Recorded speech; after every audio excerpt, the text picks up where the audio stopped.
Renee, welcome to the podcast. I am so excited that you're here today. For those of you who are listening to this episode, I'm Heather McConaughey. I'm a trained and licensed registered nurse, turned online weight loss coach, turned intuitive eating counselor.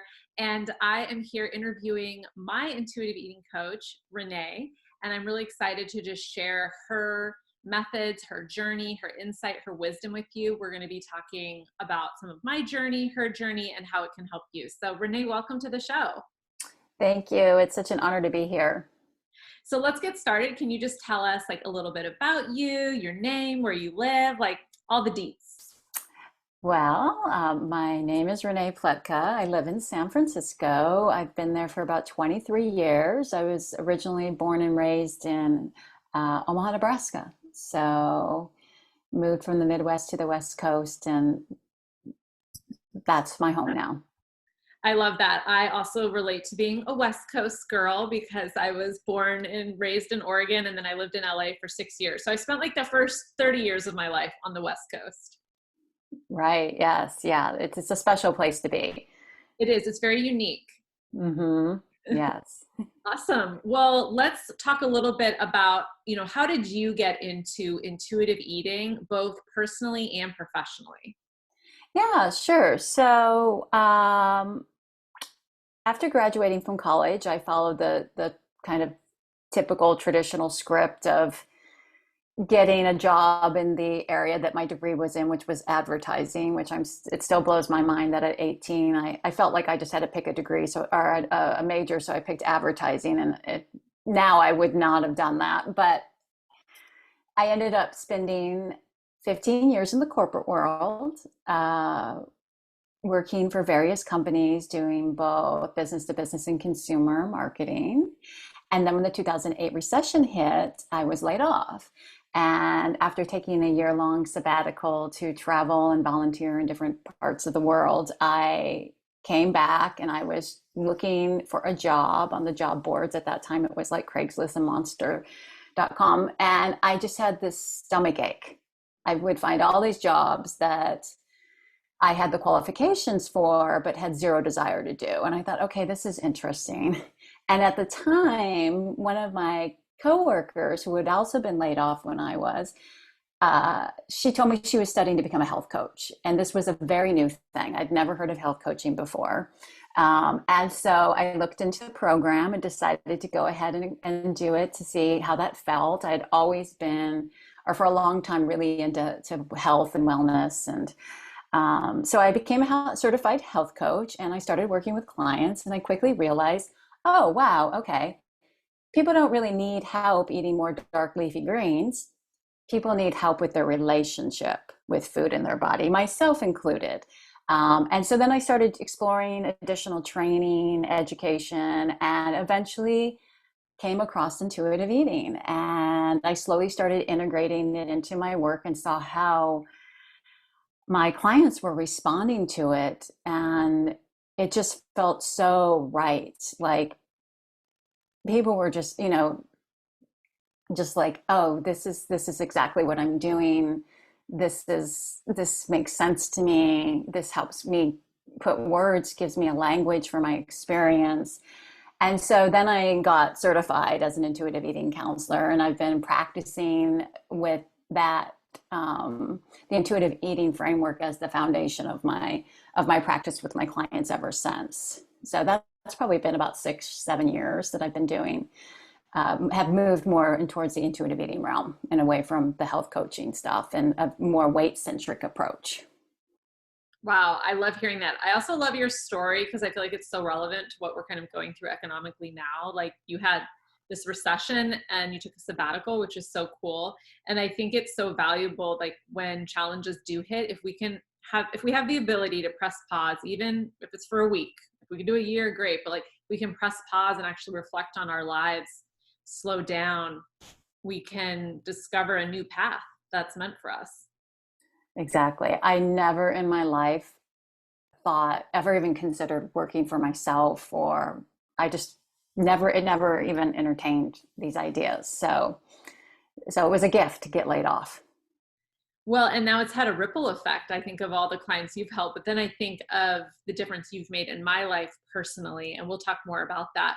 But like the difference you've made in my life now, I'm able to now help other women. Like that's going to have a ripple effect. So I think it's so profound when one person does this work that we're going to talk about, it truly has a ripple effect among so many people.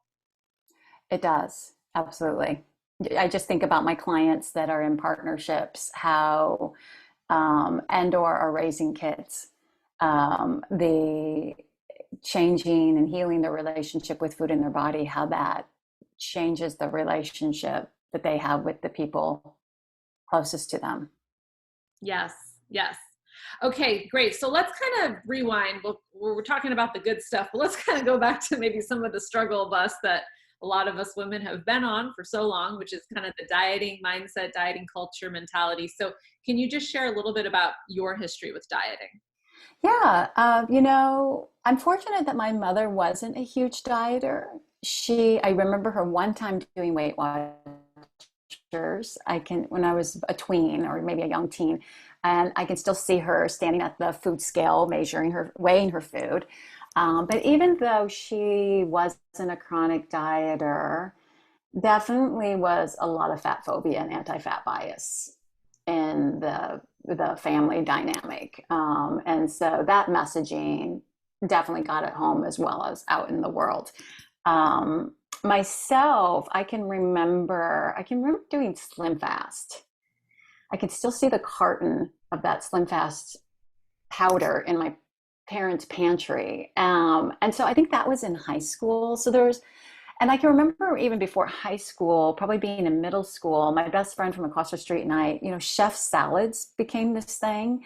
And I remember her and I making these very like grand chef salads and feeling so proud of ourselves because we thought we were being so healthy. So there's definitely, I was internalizing messaging around good and bad with food and weight and those types of things. And then when I was in high school, my father was diagnosed with cardiovascular disease.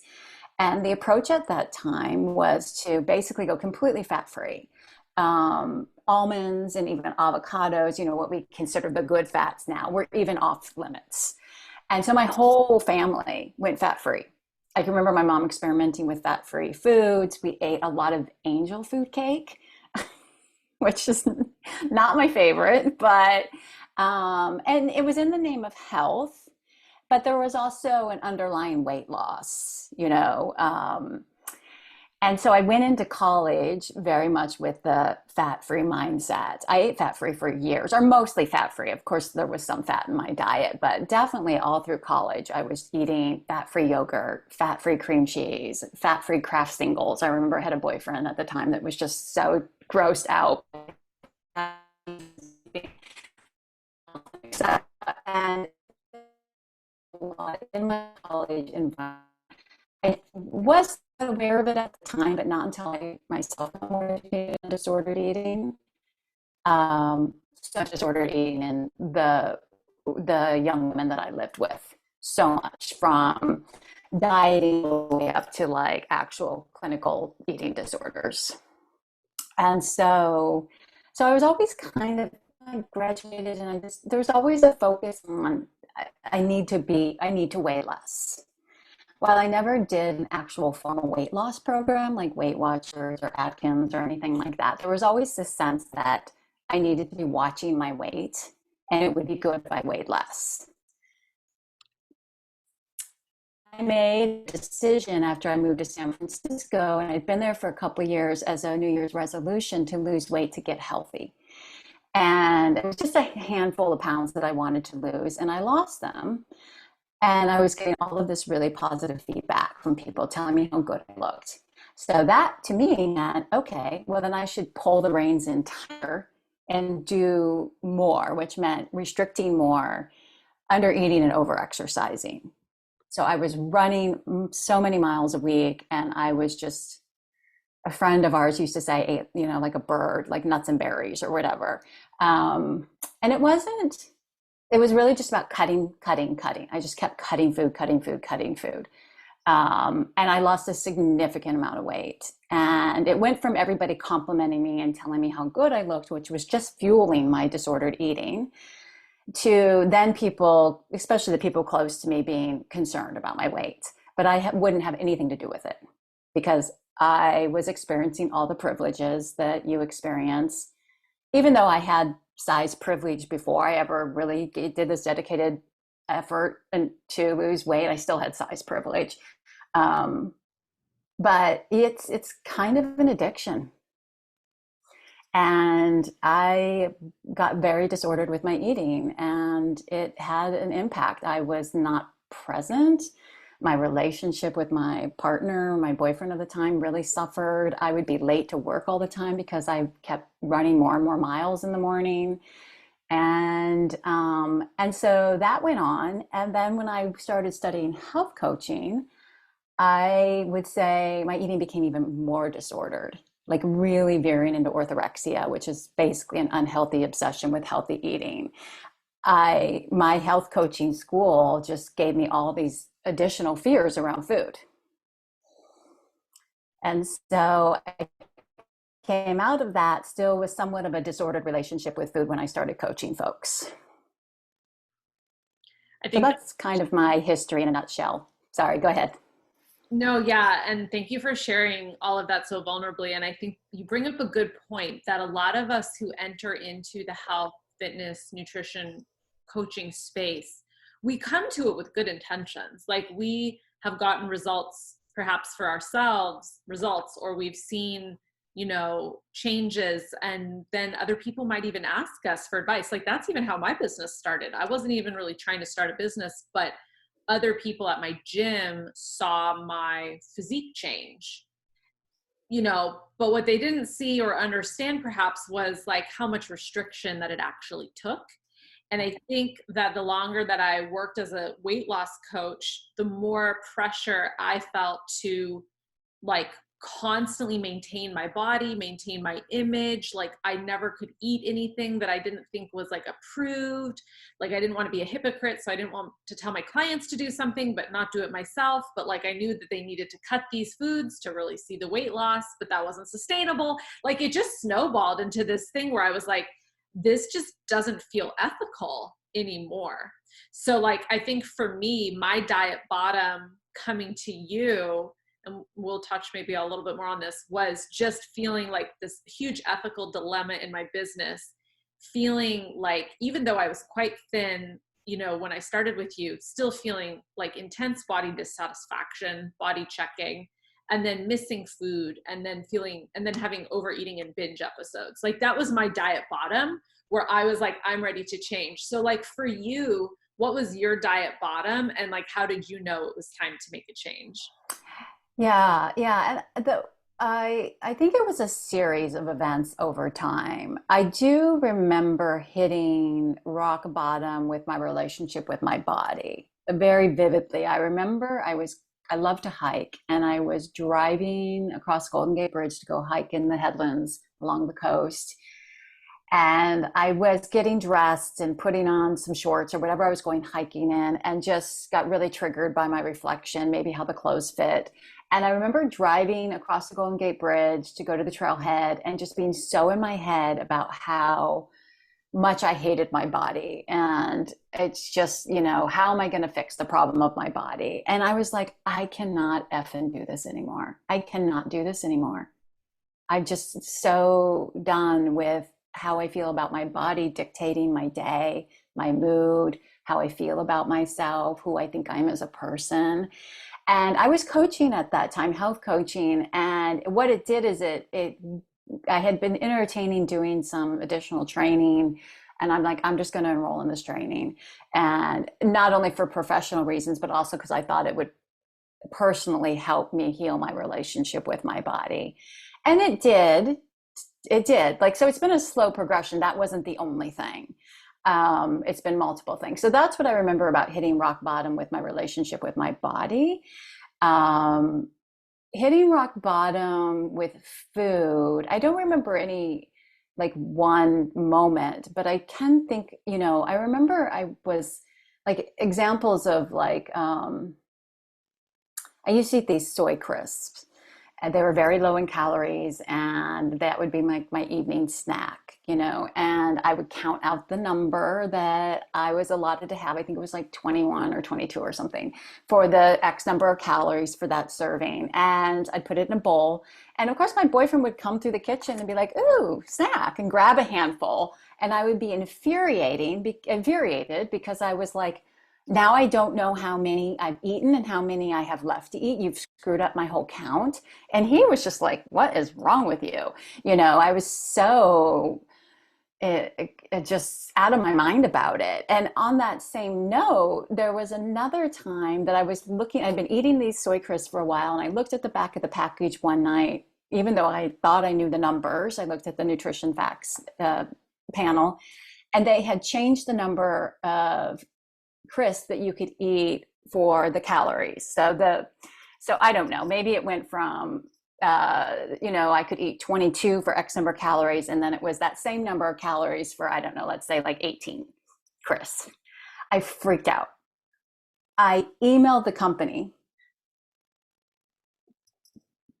I emailed the customer service. I laugh about it now because when we have shame around things, when we bring it to the surface, it gives us so much clarity and compassion, but eventually sometimes we can laugh about the things that we do, right?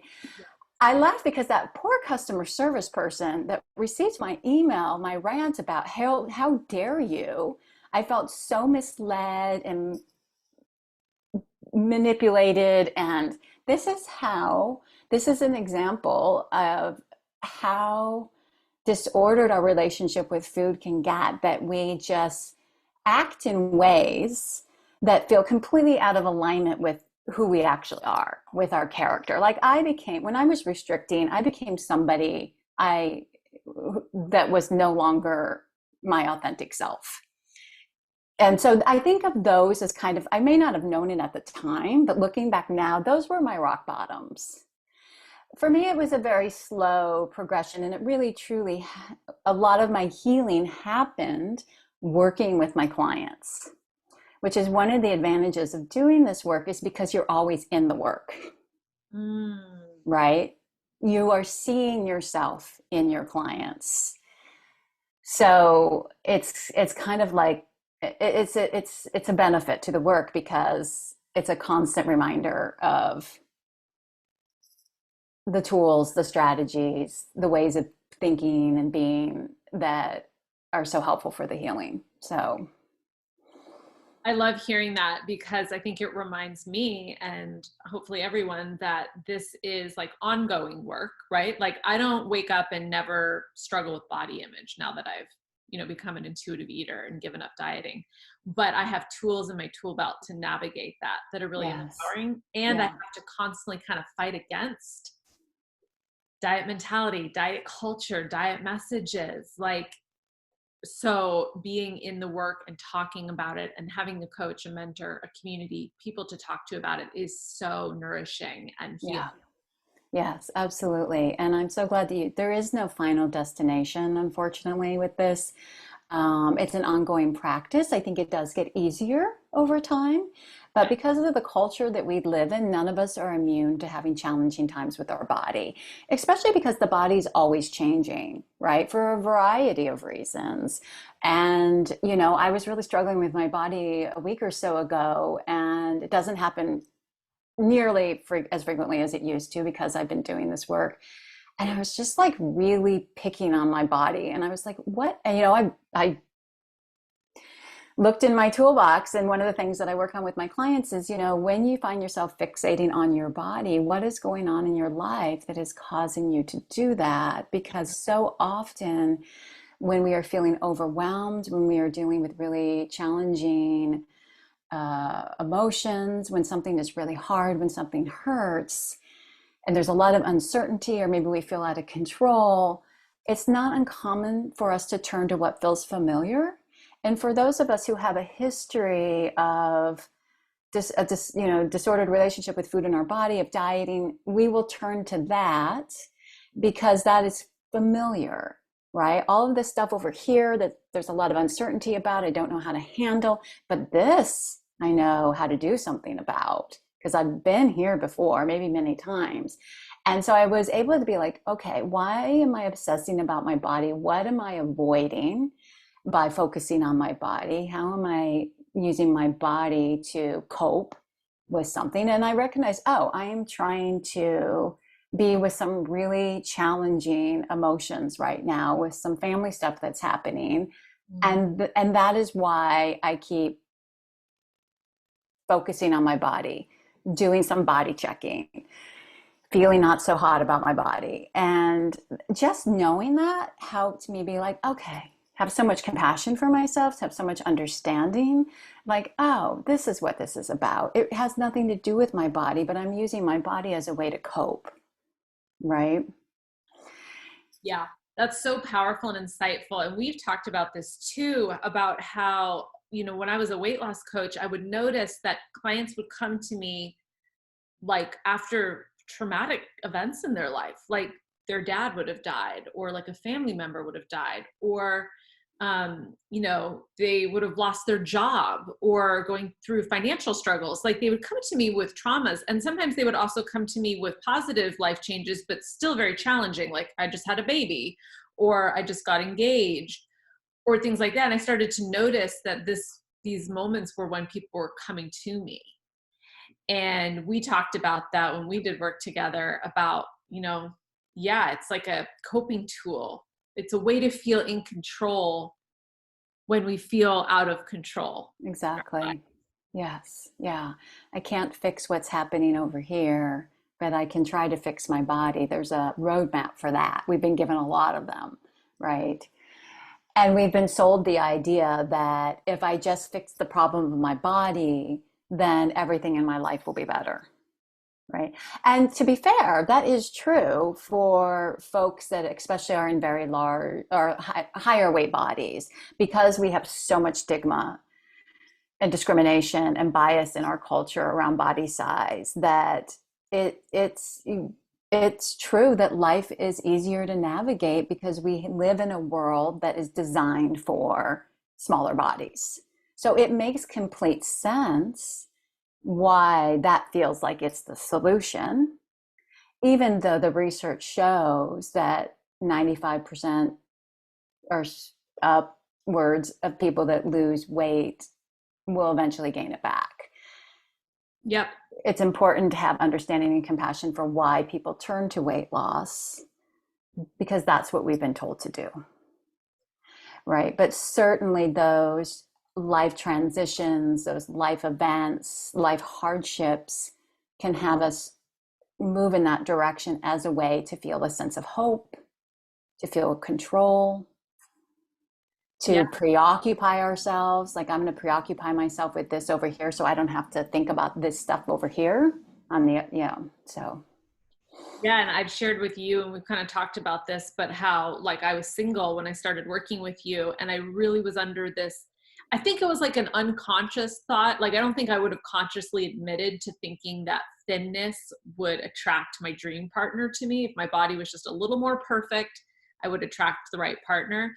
But I think because I would be like, no, I'm a modern woman, I don't believe in that. I think I would have like kind of consciously rejected it, but subconsciously, I think it was actually very pervasive underneath the surface. And it was like so neat to see how when I gave up dieting and I started doing this healing work with you, less than 4 months after starting working with you, I met Hunter, my boyfriend. And it just changed everything for me to give up dieting. It freed up mental energy, emotional energy, physical energy. And then it also required me so the thing that required me to give up dieting was to be courageous. It took me courage because I was scared. I was scared that my body was going to change. I was scared I was going to gain weight. I was scared how that could impact my business, all of these things. So it took courage. Well, the thing that had me meet my boyfriend was also courage, right? Like, I went up to him at an event. I introduced myself because I was attracted to him. And I used to never go up to the guys I was interested in. I would just let whoever came up to me come up to me, right? So it was so cool to see how the courage that was required to start healing from dieting ended up being the thing that led me to the thing that I really wanted, that I thought thinness would give me, but it didn't. Exactly. Yes, courage. It does take courage to do this work, to give up the dream of having the ideal body, um, because that's what we've been so conditioned to want, right? And because when we are hyper focused on food in our body, it's really hard to be present for other people in our life, right? So if you're going out on these events and trying to meet someone, but you're really just thinking about how hungry you are or the food that you see over on the table that you'd really like to eat, but you aren't letting yourself eat, or what you're going to eat the minute you get home, it's really hard to be present and to actually have meaningful connections with other people, right? Yes. Another thing that I found so neat as I do my certification right now in intuitive eating is to discover that women who are intuitive eaters have some of the lowest rates of self-silencing. And I've noticed that in my relationship as I've become more healed from dieting and the stronger intuitive eater, I am much more able to vocalize my needs, my wants, and my desires to my partner and to other people. What is that connection? What's that about? Yeah, I'm so glad that you brought that up, because that is really when my clients read about that in the intuitive eating book, there that really hits home. And first of all, I think women in particular in our culture, we are the patriarchy wants us to be small, sweet, and silent, right? And when we do the work of healing our relationship with food in our body, of divesting from diet culture, we are rebuilding trust in ourselves and in our bodies, right? Because diet culture destroys that trust. It says, we know better than you do how to take care of your body. We know better than you do what you should be eating. So we stop trusting ourselves. We give our power away. Well intentioned, because we want to feel better. And we've been taught the means for feeling better is losing weight. So it's well intentioned, but we don't realize that then our voice gets smaller and smaller, and our inner voice, we trust it less and less, because, well, I must not know what I'm doing, because if I knew what I was doing, if I was making the right decisions, if I was trusting myself, then I would have a different body, right? Or I can't be trusted, right? I can't be trusted with food, because when I let myself eat what I want, I'm out of control with my eating. So so much of this is around trust. And when you reclaim your ability to eat intuitively, you are empowering yourself. You are taking back your power, and you are rebuilding the trust in yourself, in that inner voice, your inner wisdom, and in your body. And then that has the ripple effect you were talking about, because you take that self-trust out into other areas of your life. And then you're able to speak your mind, to be more vocal, because you trust that what you have to say is important and needs to be heard, that it matters. Right? Yeah, that's so beautiful to see that connection about how we rebuild trust with ourselves. And I see that with my clients who were doing weight loss. They didn't trust themselves, right? Around food, their bodies, and it's disheartening to be like, oh, that work, like that approach does not create trust. No, it destroys trust, right? And so many people get to the place where, like, I just want someone to tell me how to eat, what to eat. And I'm like, well, I don't do that. I hope you figure out a way of eating that's most satisfying for you. And nobody knows that. Nobody in the world knows what tastes and feels satisfying but you, Right. right? One of the coolest things about dating my boyfriend is he is a natural intuitive eater. And observing him eat and eating with him and being with him has been so healing for me, because one, he never comments ever on any of my food choices, the amount I'm eating, anything. He has never once said anything critical about my body, or even, he doesn't even say like positive things about my body, which might, I mean, he like does, like he's attracted to me, but he doesn't like overly compliment my body, which I think is also actually very healing, because it takes the attention off my body, like, oh, I've got to maintain this thing that he likes or something, right?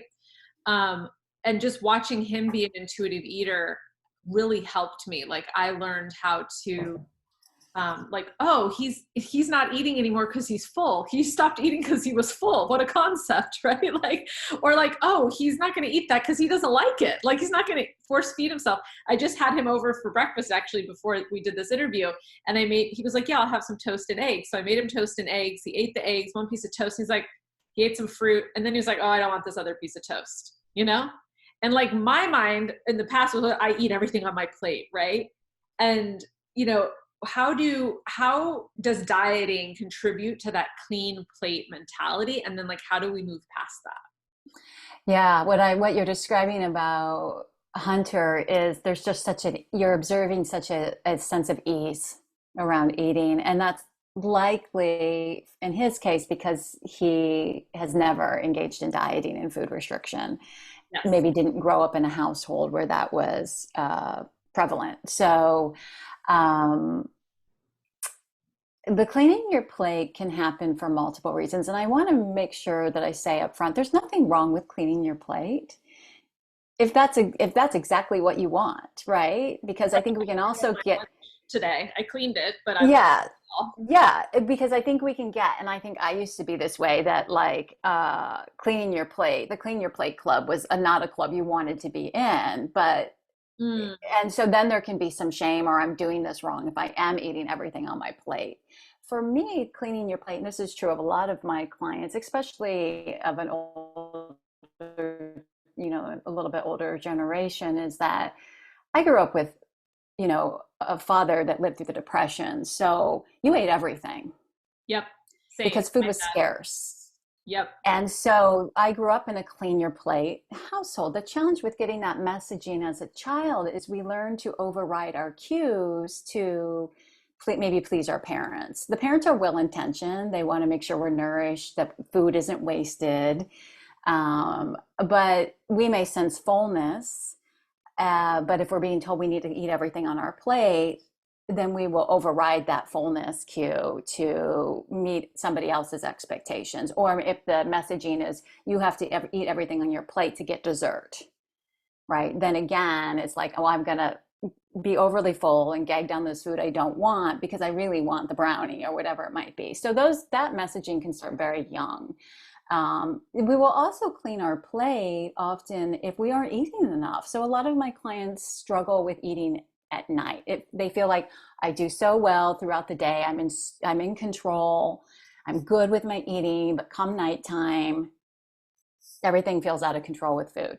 And that can happen for a variety of reasons. And one of them can be is if you aren't eating enough throughout the day, and or if you aren't eating food that's actually satisfying, your body is going to do everything it can to get its nourishment needs met come nighttime. And so that's one or a couple of the reasons why people feel like they really struggle with eating at night. And there can, like I eat everything on my plate, I get seconds, and I'm like, it's possible you're just hungry, right? And so, yes. And so it helps to really peel back the layers to get to what's underneath the cleaning your plate, fullness, etc.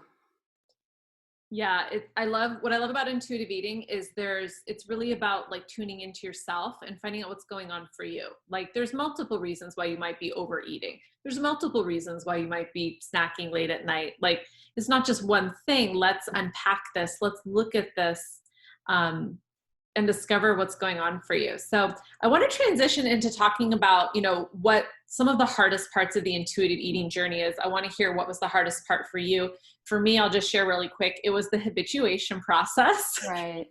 And habituating previously forbidden foods that I felt out of control around because I did feel like I consumed a lot of those foods at the beginning. And then I noticed my body change and gain weight and us working together, I had resistance come up. There were definitely times where I was like, I am resisting this journey.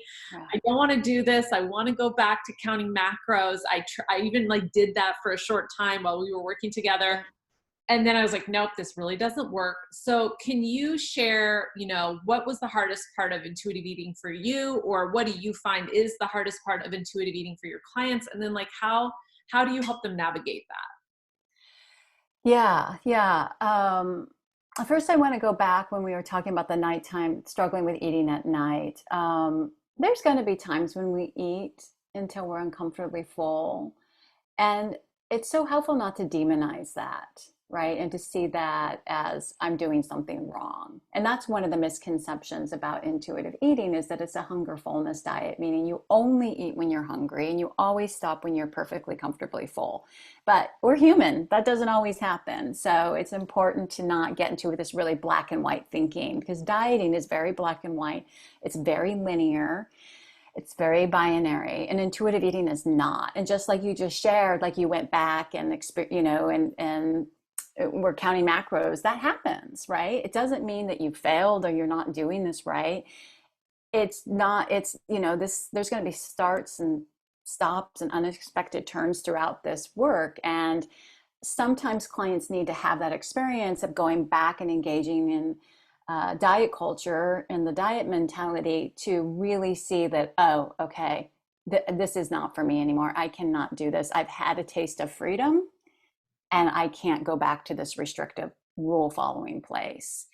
As you mentioned, habituation, and for folks that don't know, the habituation process is when you give yourself permission to eat foods, in particular your trigger foods, your off limit foods. I mean, trigger foods are really just the foods we restrict. That's why they're triggering, right? Give yourself unconditional permission to eat however much you want, whenever you want. And this is really scary for folks.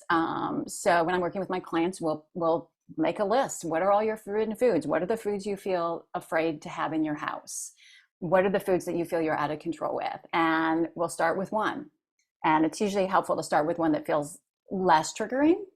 And the idea is to expose yourself to that food, give yourself permission to eat that food whenever you want. But what happens, and this is when a lot of people get really freaked out and go running away, especially if they're doing this work alone, because they don't really understand what's happening, understandably, is that when we start habituating to a food, it's pretty normal and natural to eat a whole bunch of that food in the beginning because you haven't had it, it's novel, there's scarcity around it. And when something is scarce and we get it, we're going to try to get as much as we can because we have the mindset of, we don't quite trust that I'm going to let myself have this. Let's say it's Oreos, okay? So we're giving ourselves permission to eat Oreos. We still don't quite trust that, oh, when I wake up tomorrow morning, I can have more Oreos if I want. Because the diet mentality is saying, you can have these Oreos, but once this package is done, you're not going to have these again, or I'm not going to let myself buy these again for a long time, or I shouldn't be eating these, which is still restriction, right? And so people get understandably freaked out because they feel out of control with the Oreos. They're eating a whole bunch of Oreos. They're eating Oreos nonstop, not realizing that that will pass because you will start to habituate to the food. The novelty will wear off. It will be less enticing. The point is not to get sick of it, that you never wanted to eat it again, but you want to neutralize your relationship to it so that when you want it, you have it, you enjoy it. And when you don't have it, there's not a sense of deprivation. You're like, I don't feel like Oreos right now because I can have them later if I want. Right? And how long it takes to habituate to a forbidden food will, for some folks it might be a couple of days or a week, and for other folks it could be 6 months, a year, or whatever. It just depends on your relationship with that food. But this is one of a really scary component of intuitive eating that's a necessary part of the process to no longer feel like food has power over you.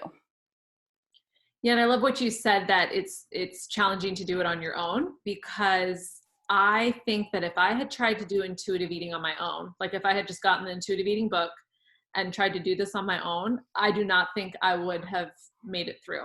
I think I would have reverted way back to my dieting behaviors, dieting thinking, and it would have blocked my healing journey because I needed somebody to process the experience that I was going through with. Yeah. I needed somebody who was on the other side to like reassure me, like, hey, this works.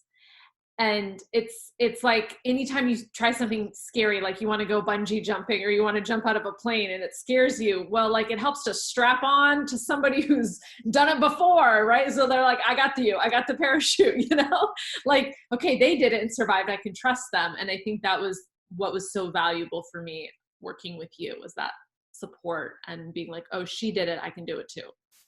Having that support, having someone make connections for you. So, for example, if someone's trying to habituate to Oreos and they feel like, that all I'm eating is Oreos, but then I'm like, okay, well, what else are you eating? And maybe it's come to lunchtime and they start eating some Oreos, but they haven't had any lunch. Well, you're going to need a lot of Oreos to get your nourishment needs met. So I would be like, well, have some Oreos with your lunch. You can eat Oreos for lunch if you want, but it might not end up being very satisfying. So, recognizing that, where some of the blind spots are that folks might not be seeing, or recognizing if they're doing a lot of mental restriction. So they feel like they're giving themselves permission to eat the Oreos. They're physically eating the Oreos, but if they're telling themselves, I shouldn't be eating these Oreos, I have to make up for eating these Oreos, I'm not going to let myself eat Oreos again, that's still restriction. It's what we call mental restriction or psychological restriction. And it's going to have the same outcome as if you weren't even allowing yourself to eat the food. And it's that scarcity mindset, that's that threat of future deprivation and scarcity that then leads us into that Last Supper eating. Well, if I'm not going to let myself get the Oreos again, I'm going to eat this entire bag right now because I don't know when I'll get these again. That's human nature. I always say in the beginning of the pandemic, when everybody was going crazy around toilet paper, that is the same concept. There was a threat of future scarcity and deprivation with toilet paper. And so people found themselves consuming, buying toilet paper in a way that they never had before. We do the same thing with food. If we feel like we're not going to have access to a particular food again, it's human nature to eat a whole bunch of that food right now. So if you're getting ready to go on a diet, it's very common to do some Last Supper eating before you go on a diet because you know that deprivation and scarcity are around the corner. So it's like, I'm going to get all my needs met as much as possible right now. And the unfortunate part about that, well, there's many unfortunate things, is then most often in that case, the individual will eat until they're uncomfortably full. And they'll use that as false evidence that they can't be trusted with food. See, I can't be trusted with food. Look how much I just ate. Good thing I'm going on that diet tomorrow, rather than recognizing it's the diet that's causing that feeling of being out of control with food, rather than inherently being someone that can't control, themselves with food. I don't know if I answered your question. I think I went on a bit of a tangent. No, that was fabulous. That was amazing. I feel like I'm like getting a coaching session again, just talking to you. So it's like so profound and helpful, and just reinforces and validates like my experiences that I've been through with this healing journey. Because I've been doing this I think started about a year ago. Like it was like end of July last year. And I know that it's taken me, like, because I was entrenched in dieting and it was my occupation and it was something I taught, and and I realized actually out of doing the dieting history worksheet with you, like, oh, I actually started having dieting mindset around age 12, 13. I didn't really get heavily into changing my food until I was like 22. And then it was like all over the place. Like I would diet and then not diet and diet and not diet. But then the last 7 years, it was super intense because I turned it into my business. And so I remember you saying, or maybe this was also in the intuitive eating book, but just like, be patient with your healing. Like, you've been dieting for two and a half decades, Heather, actually more like almost 3 decades. Like it might take a year or 2 or 3 to fully recover, and that's okay. Do you have any thoughts about how long it can take and how to cope with that duration? Yeah, it's so helpful to remember that. Like, okay, I've been engaging in disordered behaviors around food and my body, or movement, restricting whatever, to see how long you've been doing it. That's why it's helpful to do that history, because then it can help bring some compassion and understanding of how long the healing's going to take. How long it takes, this unfolds differently for everybody. Um, Everybody's unique. Everybody comes with their own history. But unlike dieting that is, sells the quick fix, right? Like immediately you're like, these are the rules. If you follow these rules, then I'm doing this right, right? Intuitive eating is not like that, right? It's messy. It's nuanced. It's being in the gray instead of the black and white. it takes time to rebuild that trust in yourself and in your body. It takes commitment. It's not fast, right? Yeah, you can't rush it, and it's not like 12-week, fat blast transformation. Like, Right. like Yes. like 2-year healing journey. Yes, exactly.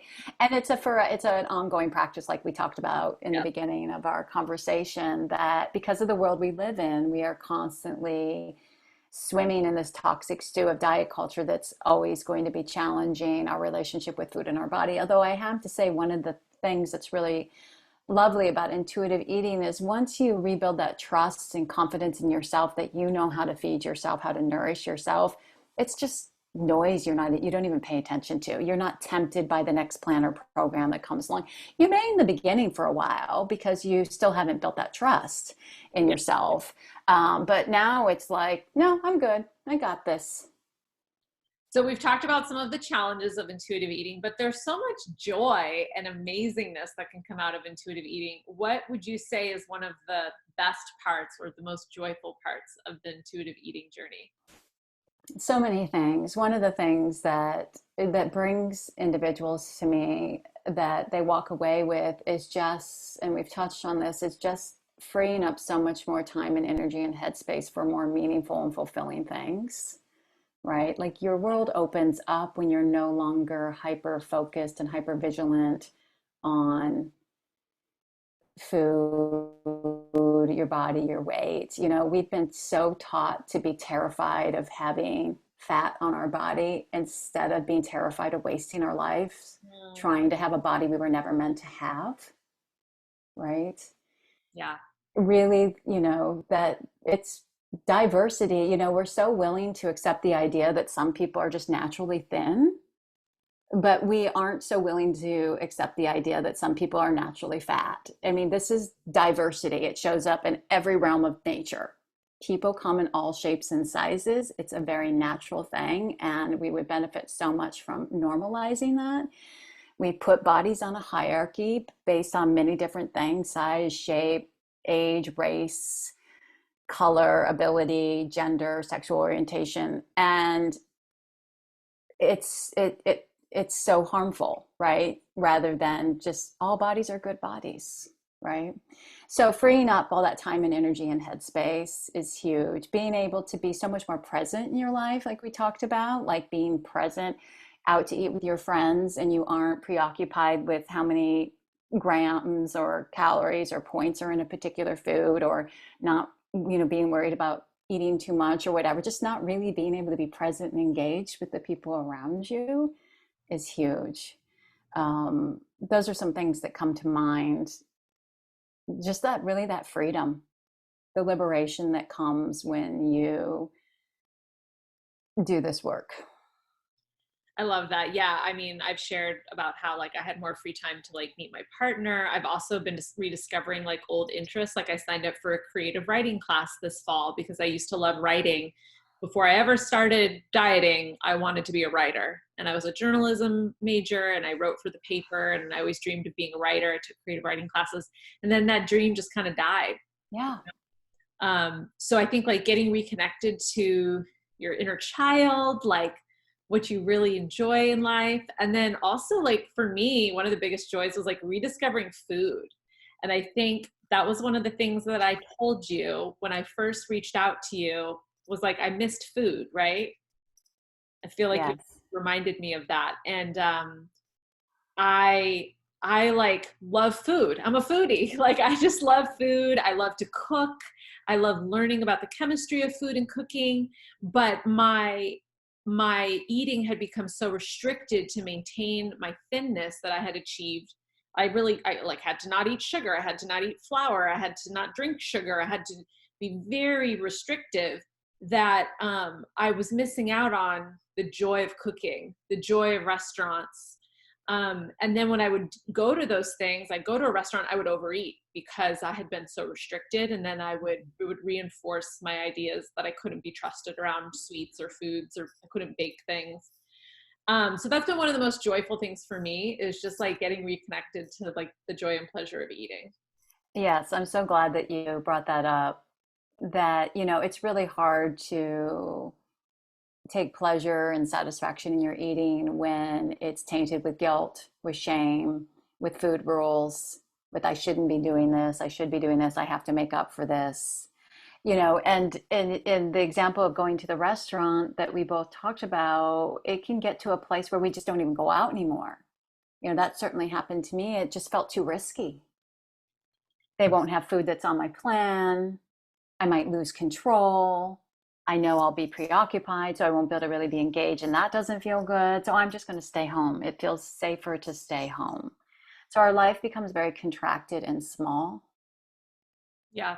When we're afraid to put ourselves in different situations, we lose the ability to be spontaneous and flexible, right? Absolutely. And one of the joys in my relationship is that I can go to any restaurant now with zero anxiety, zero menu checking. The only reason I might check the menu is to be like, do they have what I want to eat tonight? Right. But like zero obsession, zero planning my food, zero worrying about what I already ate that day. Like we went out to pizza last Friday for date night. We were both craving pizza. We found a place, we got pizza, he got a calzone, we got a salad, and I had 2 pieces of pizza and some salad. And then I was like, my body is content now. I'm good. And I knew I could eat leftover pizza. We brought it home. I had pizza Sunday. I had a slice of pizza, I think on Monday as a snack. Like I allowed myself to keep eating it. But what I love about this journey is because no foods are off limits, I don't overeat. And then I know I can eat the food again anytime I want. And then I had another win, which was Sunday. We went out to eat for Thai food at 4 p.m. Well, I wasn't hungry then. My boyfriend and I, our appetites were like not synced that day, but he was like ravenous and needed to eat. And I went there, we sat, and I looked at the menu, like, do I want a drink? Do I want like just maybe a little mango ice cream? Do I want, then I was like, you know what? I'm not even hungry. I want nothing. And that's okay too. It's okay to want nothing. And so like my experiences at restaurants now are just like, I have total and complete freedom, but also like, I don't feel out of control. Yes, yeah. And what you're describing there with your experience at the Thai restaurant is that your decision making with food was being led by your inner experience, what you were experiencing in your body versus some external idea about how you should be eating.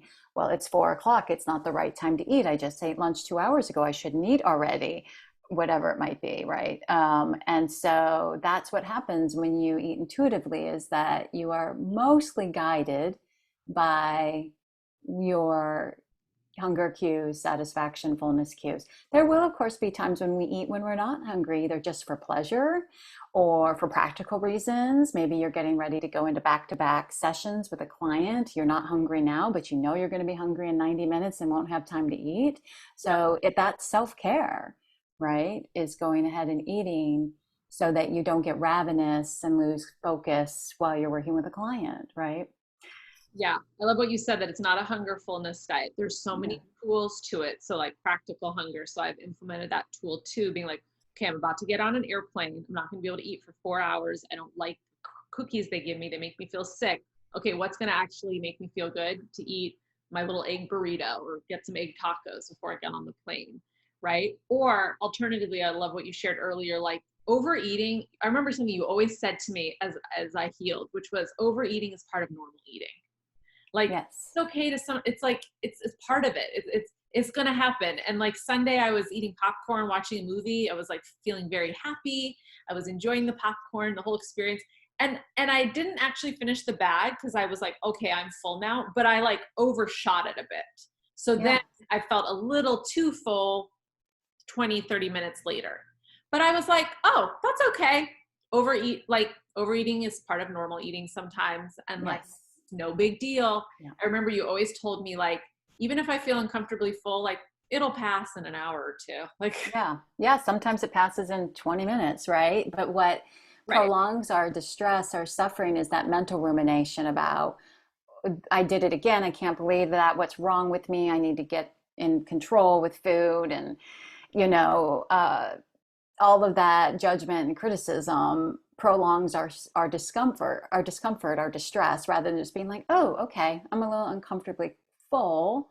How can I compassionately care for myself right now? Maybe it means putting on looser pants or completely taking off my pants. Maybe it means going on a light walk. Maybe it means just resting on the couch, right? Versus going into that place of there's something wrong with me. I need to fix this problem, right? If Yeah. someone chronically overeats, that's not going to be a very satisfying relationship with food. So, of course, there's a lot to explore there, and there's many different reasons why. And one of them we mentioned earlier is if you're not eating enough throughout the day, you may find yourself frequently eating past comfortable fullness in the evening. That's not a lack of willpower or self-discipline. That's what diet culture teaches us it is. It's your body trying to get its needs met, right? It's a very natural outcome of not eating enough or not eating satisfying food, Yeah. right? Because we're restricting, dieting, following some sort of rules, plans, etc. Right? Yeah. So we talked a little bit at the beginning, just how it can be really hard to start this work or do this work because, we might be still pursuing or worshiping the thin ideal because there is thin privilege. I just saw a TikTok video of a girl showing her weight loss transformation. And, it started with her saying, I want to be skinny. And then it was this voiceover of her just talking about how she wants all these experiences that she either feels and or knows she's not going to be able to experience unless she's thin. So how would you coach, or what advice would you give to a woman who is like, okay, I feel like I need this. Like I need to heal my relationship with body and food. I know dieting isn't working. I've been doing this for so long, but man, I really don't want to give up pursuing this thinner body. How would you help a woman navigate that? Yeah. So we talk about why. What's underneath that? What is having that smaller body going to bring you, right? And if it's things like you talked about, love, a partner, happiness, those types of things. And I could go on, but I'm losing my ability to think of all the things. But how can you experience those things in your here and now body? So we focus on how can you feel comfortable and grounded and nourished in your here and now body. We also do a lot of work around what we've talked about, that there are very valid reasons why somebody might want to have a smaller body because of all the anti-fat bias in our world. And so how can you build the tools, the coping strategies so that you are more resilient in a world that believes that the default body is a thin body. And if you don't have a thin body, you're doing something wrong, right? It is really hard. And I have so much compassion and understanding for the struggle. Yeah. Yeah. It's challenging. I mean, I know that I still experience thin privilege because even though I have gained some weight in my healing journey from my baseline, I don't weigh myself anymore, but just based on how clothes fit and stuff, I know that I gained some, but I know I'm still in quite a small body inside of our cultural standards. So sometimes I wonder about well, is it just easy for me to promote intuitive eating because Right. I'm not in a larger body? And Right. is it actually quite hard for Right. somebody in a larger body to be like, yeah, I'll heal my relationship with body and food because they're still not experiencing those thin privileges. So Right. do you have any thoughts on that, or how we as coaches can navigate that? Yeah, yeah. And for folks who might not understand what thin privilege is, because it was a concept I had not heard of, for a Yeah. long time, or size privilege, as some folks call it. It's the fact that the world is easier to navigate when you are in a smaller body. You don't have to worry that if you get on an airplane that you're going to be physically uncomfortable in the seat, or that the belt might not fit you. You don't have to worry about the seating in restaurants. You don't have anxiety about whether or not a store is going to carry your size, right?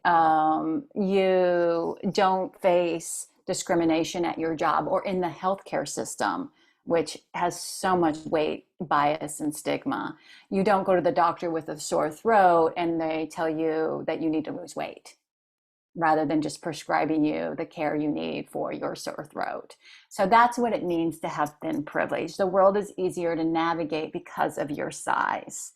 So it makes sense why, if you're in a larger body, you would really want that, because it can be so hard to navigate the world, right?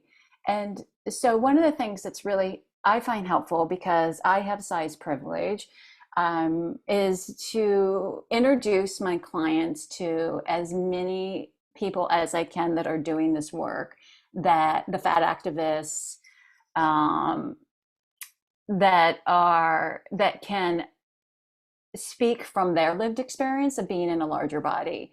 And so, whether that's people that have podcasts, that write, that do coaching and counseling, or registered dietitians, written books, etc., following them on social media, so that there is a community that can support them in a way that I maybe can't. I love that. That's Community in this work can be really helpful. And yet, what we were also talking about is whether or not to seek out support. And you were sharing your own experience. Another thing that comes up so often, it's hard to talk about this stuff. There's so much shame around it.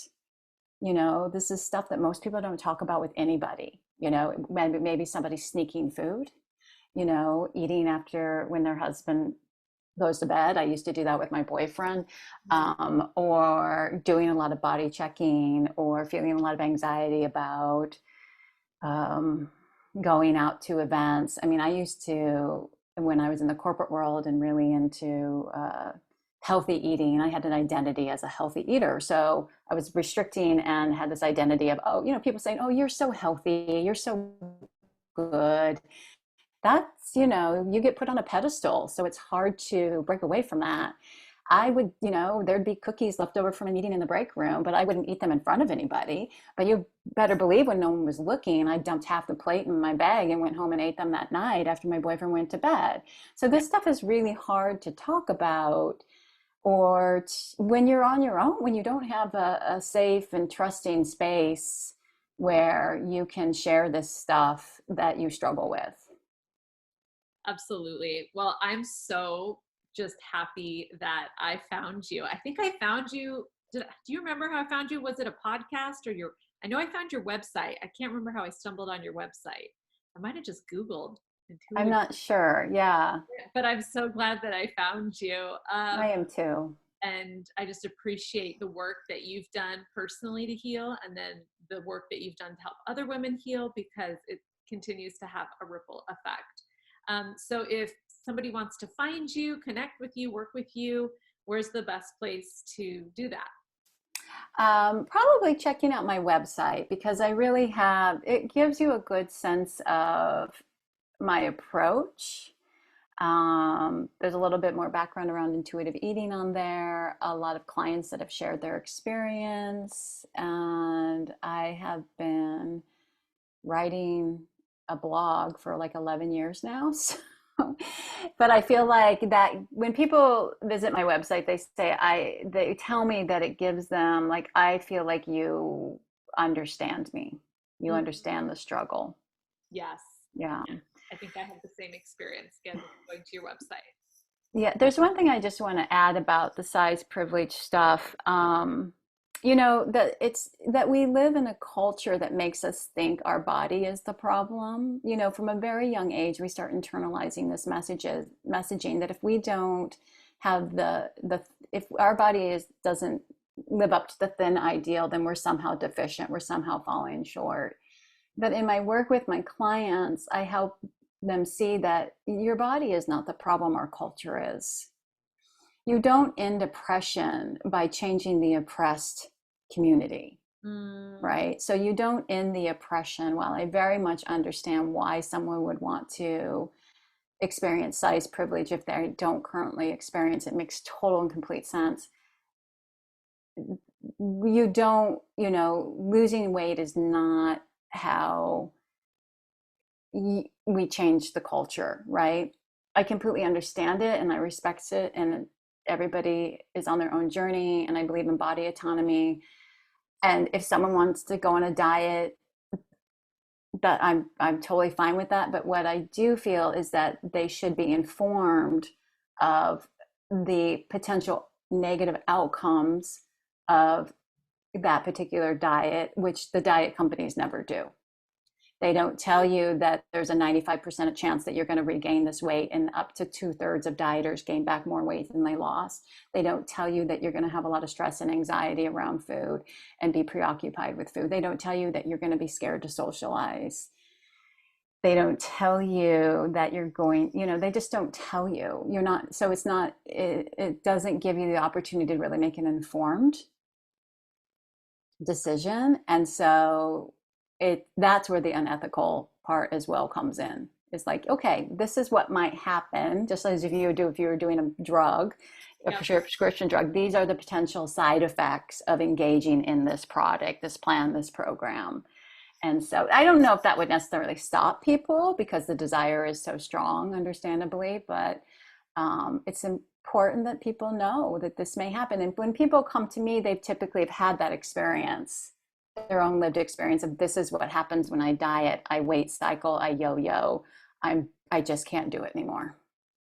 Yeah, I really am happy that you brought that up. I always think of like how there's like that warning on cigarettes, Yes. I'm like, yes. dieting doesn't have this, but we are so programmed to think it leads to health. We don't even consider the negative side effects, and other side effects, loss of muscle. That happened to me through dieting, like losing muscle mass. A lot of women don't realize that is a harm, disruption to your hormonal balance. Like my periods have become a lot more normal and like pain-free almost since I started intuitive eating.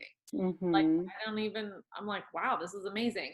So I think that it's so important what you said. There should be almost like a warning label if you are going to pursue it. Exactly.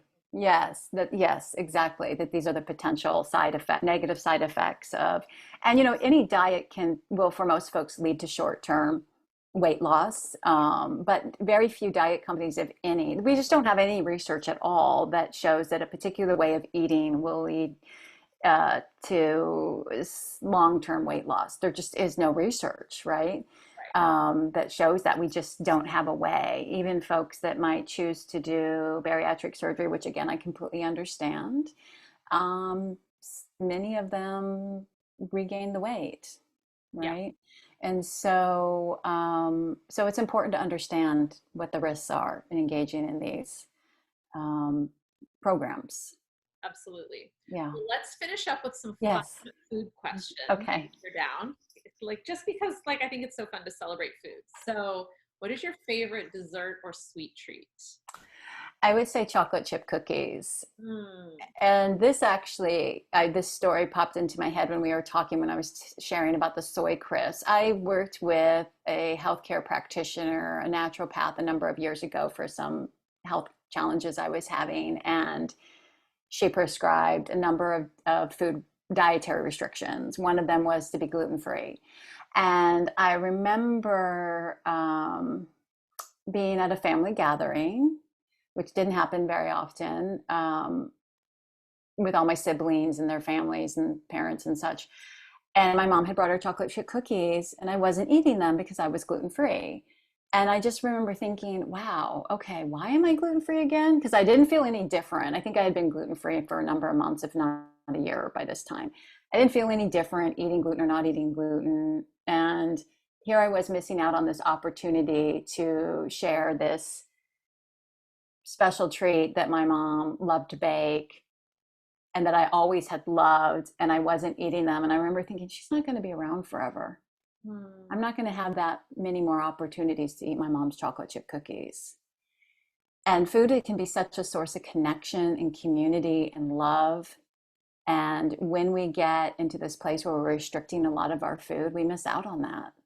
And so chocolate chip cookies have, beyond just being yummy, have a special history for me. So I love that. One of the things that's been helpful for me in my healing journey too is to like, if there's a food that I've been restricting but that I like, think about what are the memories that you associate with that food. So like kind of what you just did, like there's these positive memories associated with your mom. Like I love mac and cheese, but I had forbidden myself to eat that food regularly, like a long time ago. And that was one of the foods on my list. And I've been habituating it actually kind of this summer. And I'm like, oh yeah, my mom used to make mac and cheese from scratch. Oh, Yeah, like the homemade cheese sauce. And I was like, oh yeah, like I have so many warm, fond memories of her kitchen and her cooking that for us. Like, no wonder I love mac and cheese, besides the fact that it's delicious.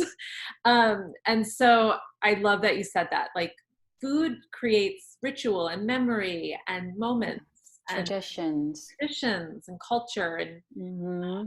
yeah, so okay, do you have a favorite candy?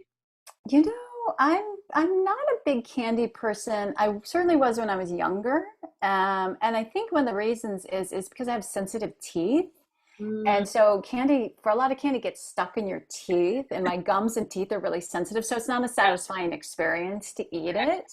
yep. So I'll always go for like a cookie over candy. Okay, so it's like a texture thing a little bit more than like Just not even the texture, just the pain that it causes when it's stuck in my teeth. candy pain for you. Okay, got it. Yes, it's painful to eat candy because it hurts my teeth. But I've really been into, because it's summer with the zucchini. I've been making a lot of chocolate chip walnut zucchini bread, so I will also get my chocolate chip fix that way. So Yummy. yeah, Do you have a favorite savory food? I would say my favorite savory food, which is also one of my favorite comfort foods, is I love soup, especially homemade soup, and with bread, with a hunk of crusty like sourdough bread. And we have Yeah. amazing bread bakeries in San Oh, Francisco. And you. bread is my favorite food group. I get really excited about bread.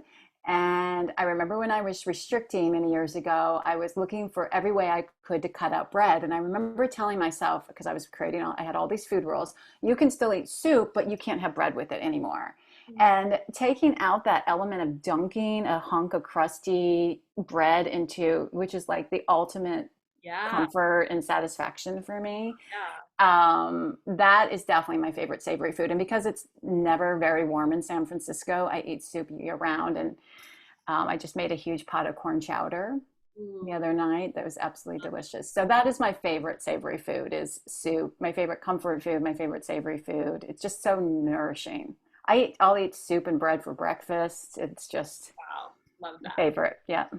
I have not always been a huge soup person, but lately I have gotten into it. I got sick the other week, like I had a 48-hour flu. Maybe it was COVID, I don't know, but it was like I had a fever, I felt horrible. And my boyfriend brought me soup and it made me like crave soup and even more. And so I made a vegetable soup the next day that just felt so healing and nourishing. And Hmm. then I made a carrot ginger soup on Monday. And I think for me also, again, this goes back to the joy of not just eating, but cooking that you can miss out Yes. on when you diet. I was feeling creative and I just wanted to be in my kitchen chopping and using my Dutch oven and making a soup. And the soup was delicious. And then it nourished my boyfriend too. And then, I was able to have leftovers. So I feel like I'm getting on the soup train now. Yes. Yeah. It's such a belly warming, nourishing Yes. food. Yeah. Yes. And it's affordable. I think this Yeah. is another thing we didn't get to touch on. I literally could talk to you for like 4 Yes. hours. Same. And so maybe we'll do another episode in like 6 months. But like, I realized how much money I was spending on food and like how privileged I was to even engage in dieting because, like, wow, I mean, food prices have gone up so much. But even when I think about what I was spending before inflation, like, wow, I would only allow myself to eat certain types of bread that were gluten free or this or that. And I didn't even really like them. I just was forcing myself. And now that I'm actually in tune with what do I like to eat, my grocery bill has gone way down. I don't know if you had that experience or Yes, yeah, and mine was really, and this, it sounds like some of this was probably your experience. Mine was really tied into the orthorexia about if I could only have organic strawberries, and the almond butter had to be organic raw almond butter, but that stuff is expensive. right. And I don't make $1 million. And when I finally started to ease up on my rules and be more take a more relaxed approach, I was like, yeah, this almond butter is fine. It's Yeah. more, I can afford it. It might not be organic or raw or whatever, but it's satisfying, Yeah. right? So when you start making food through that lens of satisfaction versus all these external rules, yeah, definitely, you're spending a lot less money. because you don't have all these rules around that wellness culture, which is just dieting in disguise, because wellness culture just comes with its all, its whole set of rules as well. Then yeah, it can, that's, I guess, one of the benefits of becoming more relaxed around your eating is you might have some extra money for other things. Yeah. Yes, yeah.